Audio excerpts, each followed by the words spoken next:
As Secretary for the Florida Department of Children and Families, the safety and well-being of Florida's youth is my top priority.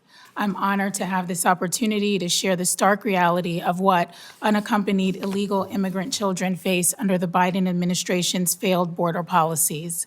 The Biden administration's intentional refusal to secure our border or enforce our immigration laws, which require proper vetting of foreign nationals, has led to an unprecedented surge of illegal border crossings, including hundreds of thousands of unaccompanied children. The Office of Refugee Resettlement strives to place vulnerable youth with supposedly vetted sponsors. However, due to the overwhelming volume, they cannot keep up, creating a perfect breeding ground for predators and those with malicious intentions to take advantage of those unfortunate circumstances.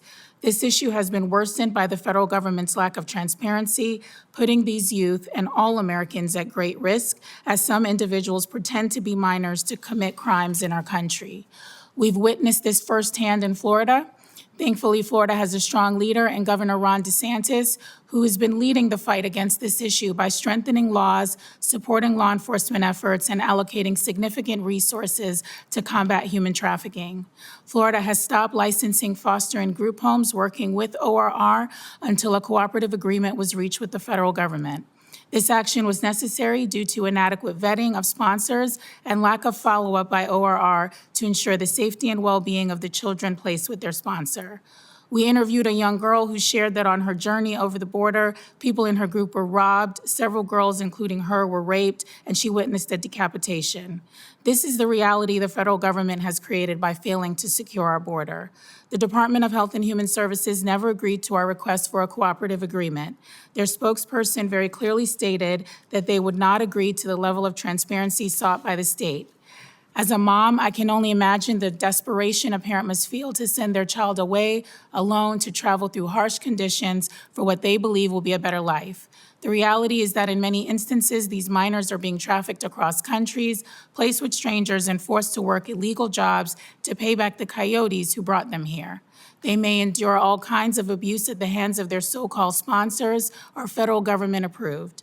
In Florida alone, we've seen a 35% increase in verified abuse cases for UAC since 2021.